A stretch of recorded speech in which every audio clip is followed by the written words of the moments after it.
Everybody gasped because it was so lovely, which is, isn't this wonderful? I was absolutely gobsmacked.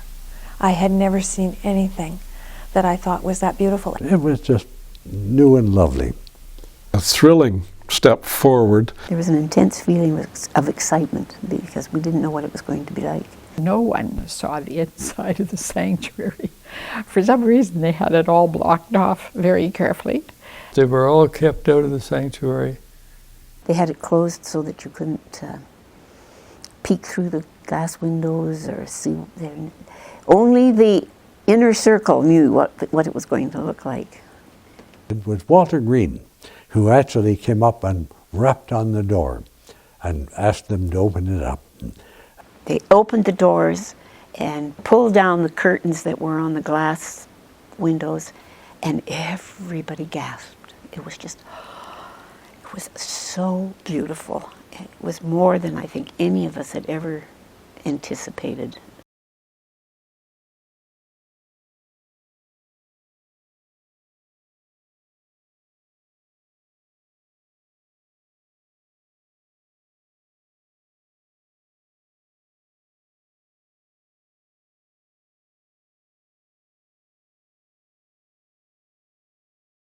A lot of people yearned to have a church to go to, and there wasn't one available until this came into being. They must have gathered people together and decided to get one of these portable churches. It came on a sled. It was sort of, I think, the end of March, and they had great difficulty placing it on the property, but they eventually did succeed. This neighborhood, I think, had been waiting almost for a new church to be put up, and it was well received right from the start. They would have called an interim minister, and I guess that was Dr. Duckworth. They wanted to call it Duckworth United, and he would have nothing to do with that. So they came up with West, because this part of the city was the western part of the city at that point. And the western end of the city, so they thought, well, Westworth. And apparently Dr. Duckworth agreed to that, so it became Westworth United Church. Most Sundays there was a reasonable number of people there, and they were all ones who were enthusiastic about the possibility of a new church on this location. Everybody talks about the little church, but when I was first introduced to it, my first memory is that I thought it was pretty big. It had a front for the pulpit, and behind that a few chairs, just ordinary chairs, that the choir sat in. And of course there was no running water, but Gladys Hunter, who lived on Beaverbrook across the lane from the property, we would go over to her place to get water in order to make a cup of tea. And I remember the smell of the wood stove, of the heater, like the smell of heat. We kept our boots on and our hats and our mitts on because it was always cold in there, I remember that. But I remember it was sunny, like it was a very happy kind of a feeling in there. I like that. When you go in the country and you see all the little old schoolhouses, that's what the church reminded me of. Once they had formed the smaller church and gotten that built, then the call was made for Alan Simpson to come.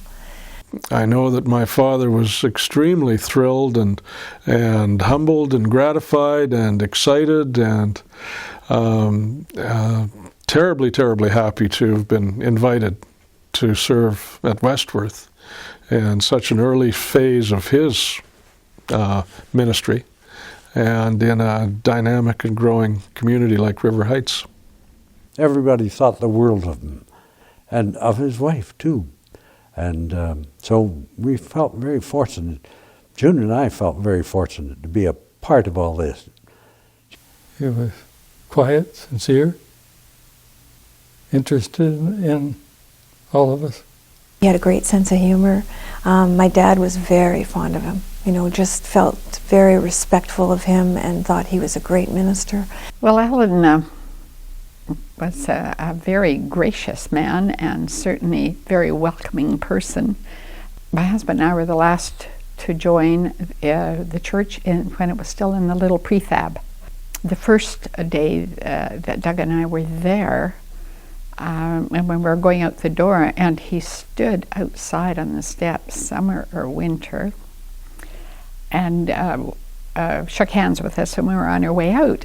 And he said, "You're new here." And we said, "Yes, we belong to Chalmers Church, but we consider ourselves fair weather Christians because we don't have a car and we only go when the weather's good." And his comment was, "Well, we're not here to take members from other churches, but we'd sure like to have you with us." So we moved. Vera, she was dearly loved. She was a lovely woman, very nice woman. Just the kind of a woman you think of as being a preacher's wife, you know. She was gentle and unobtrusive. She didn't make any waves, but everybody liked her. She was willing to do things. She greeted people nicely. She was a strong supporter for Alan, so they had a very happy ministry, I think, here. After Alan, my older brother, came down with polio in 1953, he came home a quadriplegic, and he needed a lot of help. One of the first things that this church embarked on was a decision to get a more wheelchair-friendly, accessible home as a manse for the minister's family. So 356 Lanark over here was purchased, and I remember how exciting it was to move over there.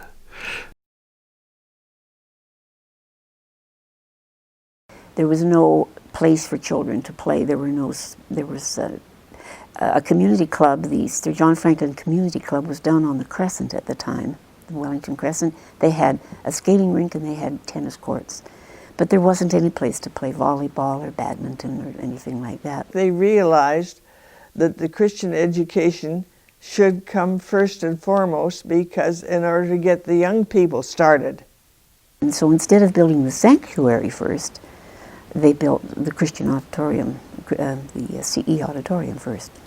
I remember going into the auditorium when it was opened and thinking, if I thought the little church was big, this auditorium was absolutely the biggest building I had ever seen in my life. It was an exciting time. It was certainly a neat building to go. It was a lot warmer, if I remember. It really was a step up. And a step down, because when you came in, you had to go down into the auditorium. The choir would be up on the stage, and they would have, as I think about it and recall, they'd have some interesting plants across the front of it, and they had the pulpit or the lectern, and they had the stairs that went up from the middle of the auditorium up onto the stage, and it was very nice. You could see. They had those terrible chairs we still have. They were not comfortable then, and they're not comfortable now. It was not only because the church service could now be held indoors in the Christian Education Building and well heated and all the rest in winter, but there was people felt the ownership of the church. They were part of it. We had wooden offering plates, and they weren't very high around the edges. And the offering was starting to fall off, and the guy took it and shoved some in his pocket while he was going up to the front. So we were all hoping that he'd remember before he went home. They needed somebody to look after the money end of it, and I just happened to be the one they chose to do it. It was all counted and recorded at the church. Sunday afternoons, I would sit at my dining room table and sort it out and get it ready. And I always had the deposit ready to go in on Monday. Some years later, my neighbors on the north side, who had a window right opposite our dining room window, told me that they would see me in there counting the collection and preparing it for the deposit. And I thought, he doesn't even pull his blind? And this neighbor's watching him count money. Like, I just couldn't believe that anybody would do that. I'd be hiding in the basement someplace where nobody would see me. We're called PKs, pastor's kids. I'm sure that every pastor's kid has a similar story. For me, I remember that Sunday service actually started Saturday night after dinner.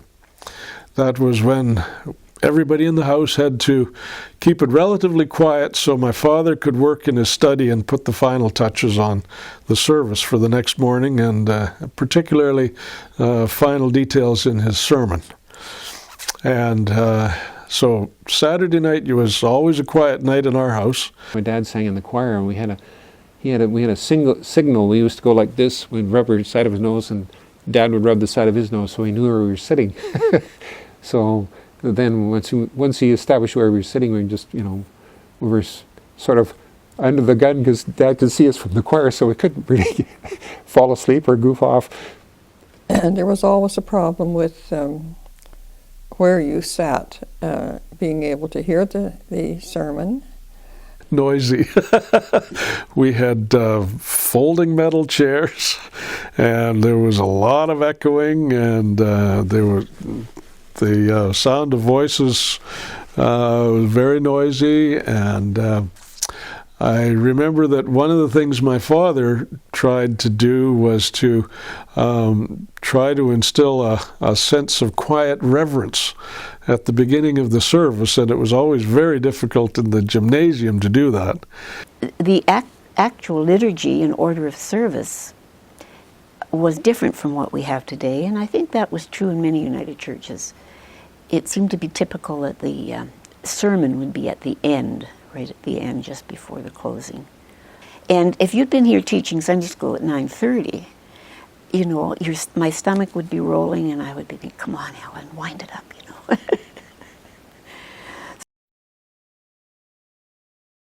At that time, we didn't take our small babies to church. People didn't take little ones into church like they do now. Well, they might catch a disease or something. Babies were protected from society, health-wise. We went down to Westworth, and we enrolled Jack in Sunday school, 3-year-old. And then we took turns coming to church. I would come one Sunday with the little boy, and my husband would stay home with the baby, and then the next Sunday he would come to church. He liked coming to church, so we did that. But we had neighbors across the street who were in the same position. And they had an older boy and then a small boy the same age as our baby was. So it developed that she would go to church one Sunday and the husband would stay home, and then he would go to church the next Sunday and she would stay home. And it got around that Murray would drive one Sunday and he would take Marion to church. And the next Sunday, Harold would go and he would take me to church. So all through that winter, everybody thought that Harold was my husband and that Marion was Murray's wife. And everybody got such a shock because, what? Well, I thought that was your husband. No.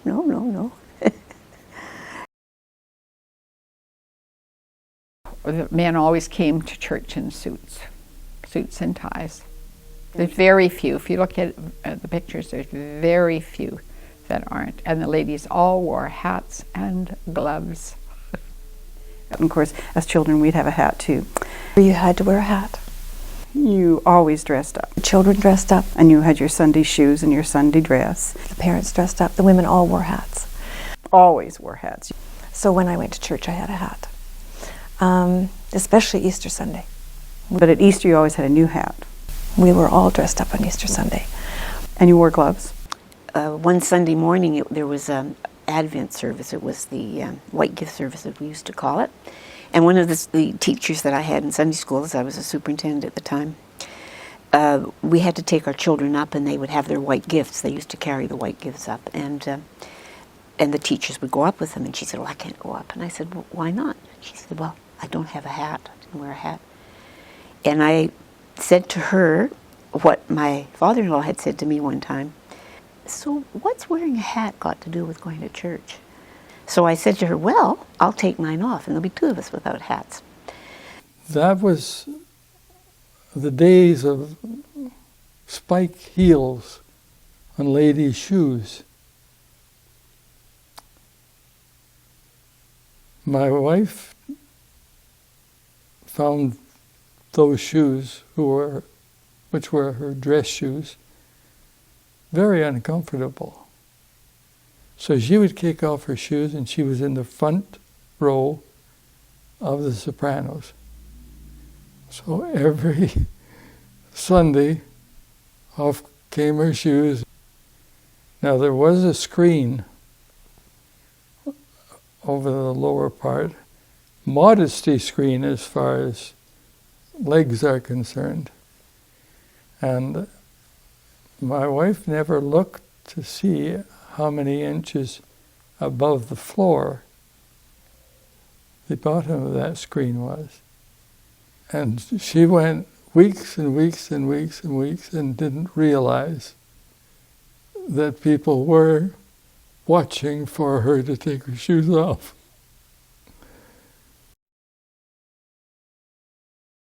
In 58, I think it was 762 was the attendance of Sunday school with 67 teachers.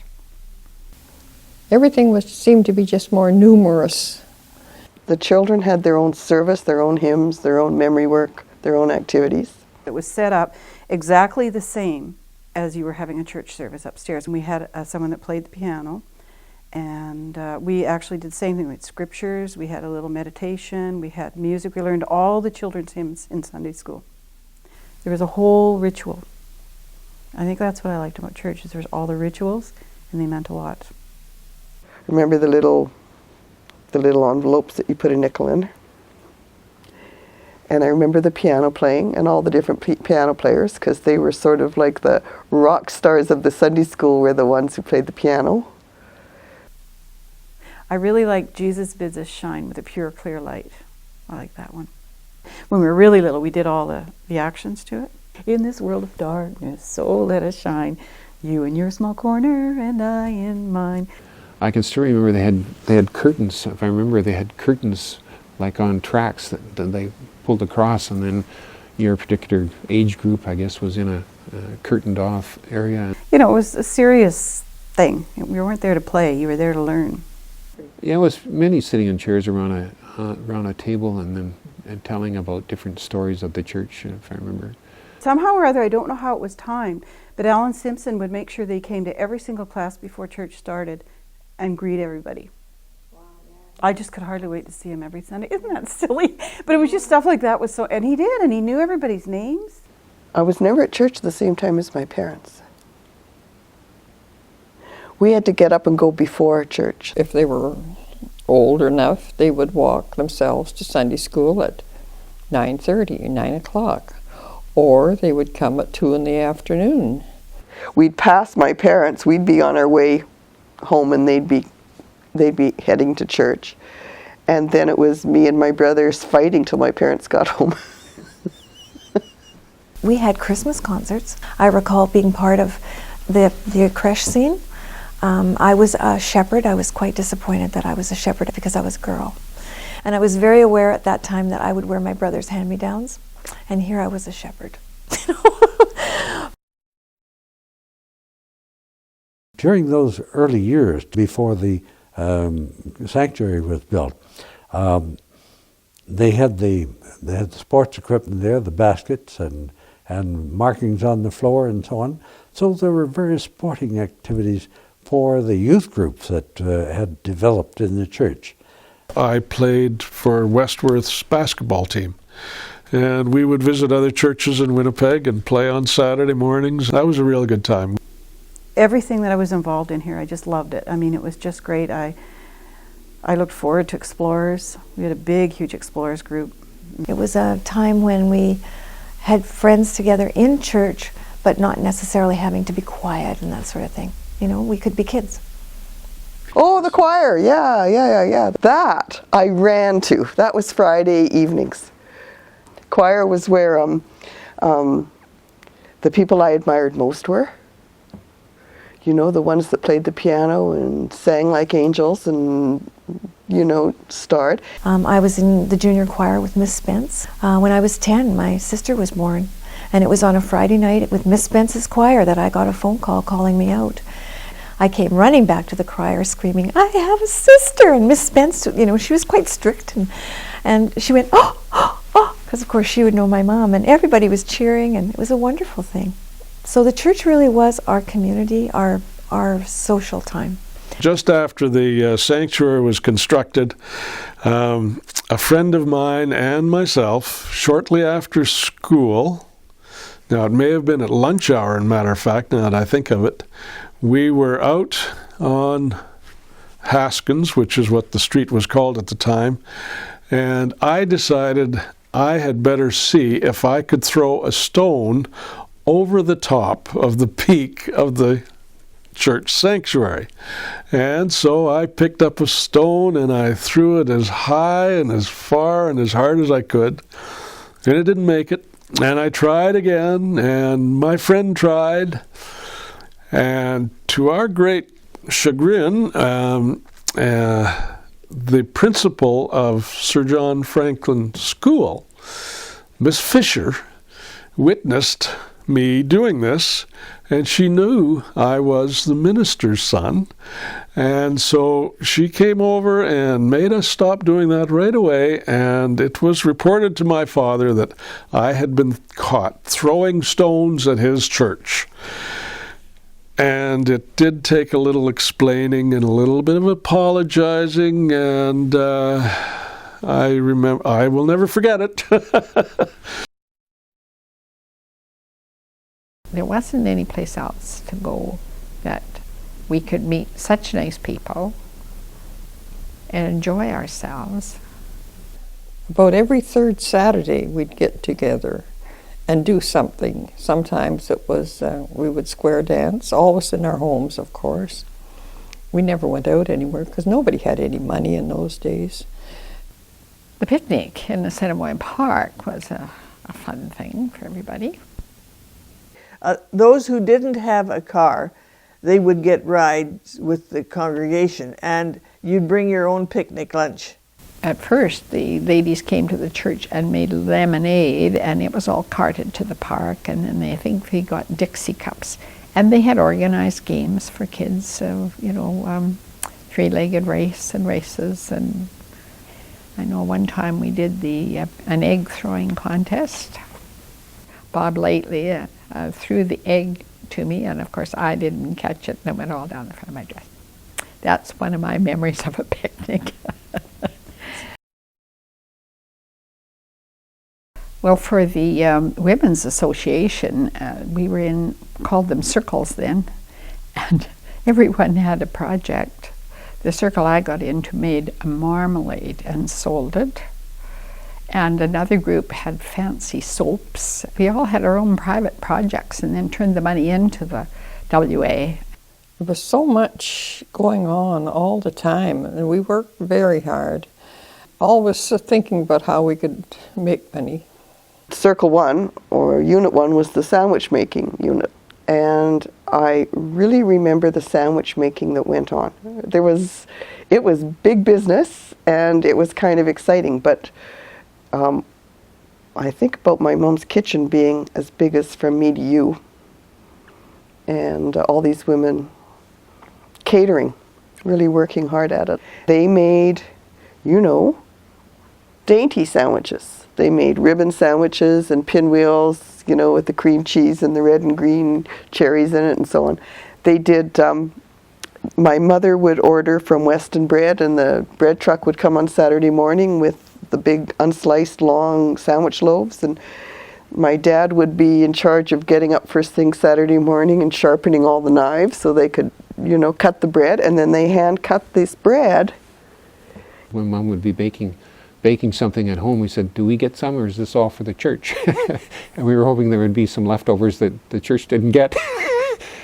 And you're working with people that you're very close to, and so it's like a party. You're making jokes, and you're laughing, and you're having fun. And there were two ladies, and they were so funny. They worked in the kitchen they always took over the kitchen. And people would ask if they could work in the kitchen because they got such a kick. And of course, this is before the days of a dishwasher. It was washing dishes and drying them with a towel. And they'd asked if they could work in there because it was so much fun. The men had quite a club by that time. And so they decided to have a pancake dinner. They were supposed to be gas cook stoves. So everything was ready, and they found that they weren't cook stoves after all, they were electric. And of course we weren't prepared for electric stoves.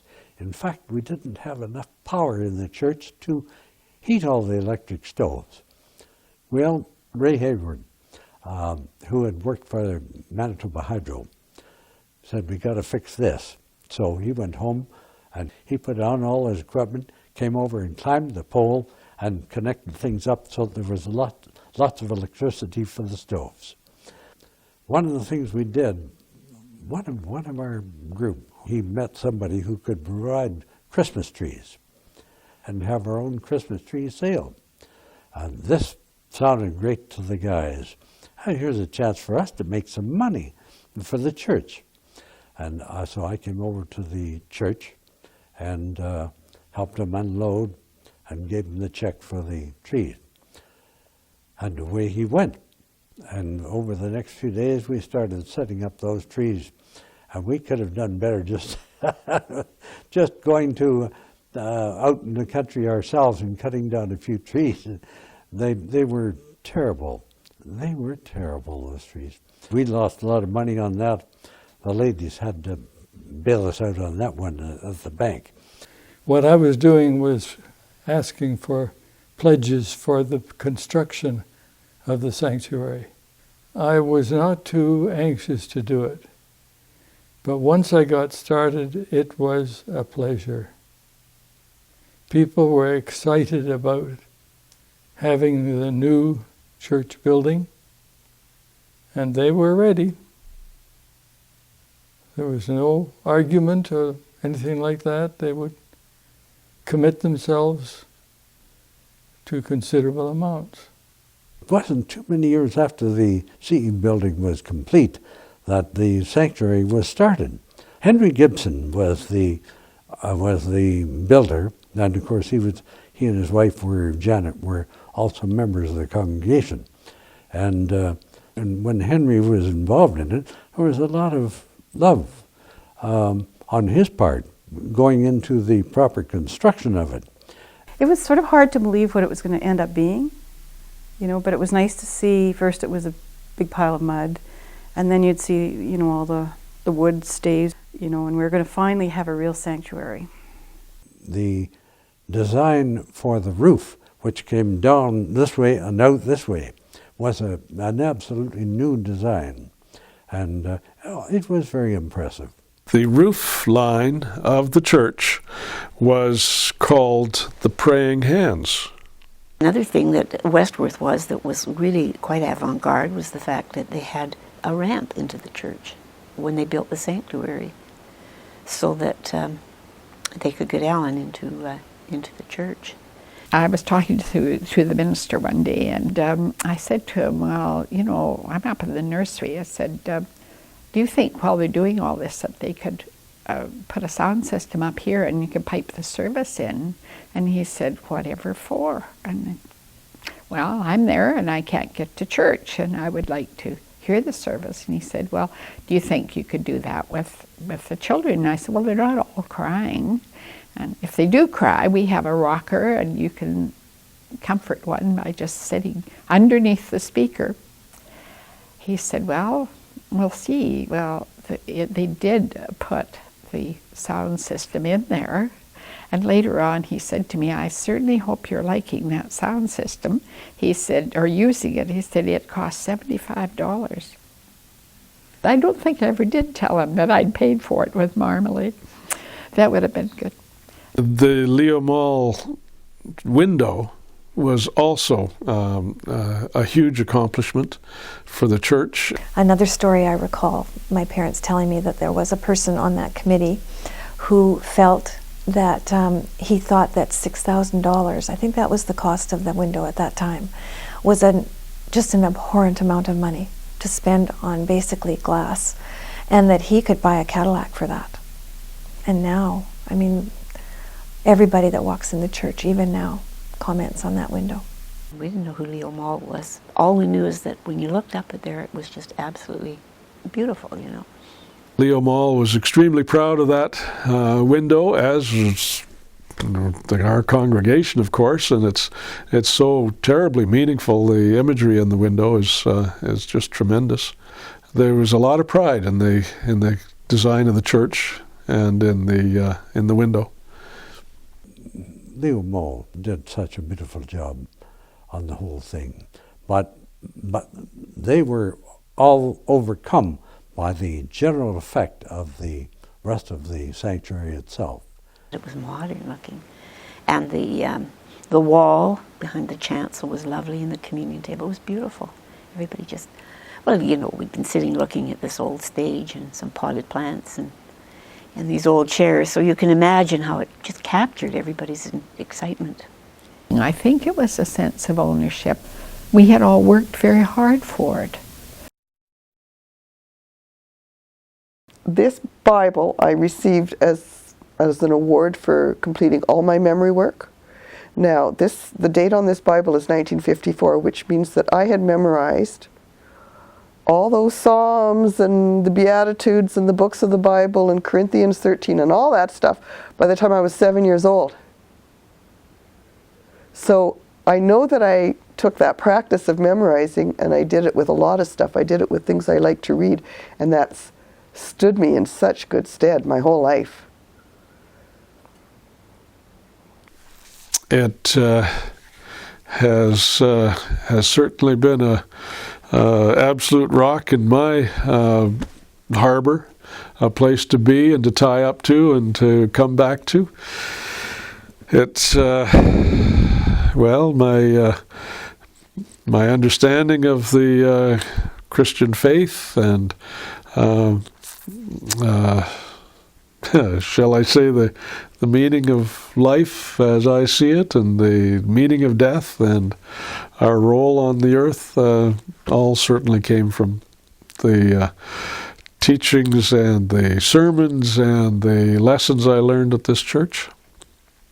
And so my faith, along with the church, grew in those years. I think my faith did deepen in Westworth. It was Westworth United Church that introduced me to a number of youth leaders who were outspoken social justice people.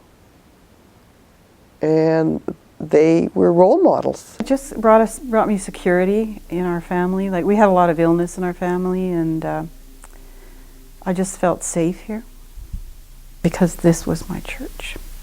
This was my family. I don't know what would have done without the church. I was a child in the 50s. I was a child of the United Church, and I'm very grateful for that. And I'm happy that I had those early years. I'm happy I was a part of a church being built from nothing, and that I carry those stories with me. And it felt like we were in a little prairie town and we were in a little community. That's how it felt. Little house on the prairie. And we were young.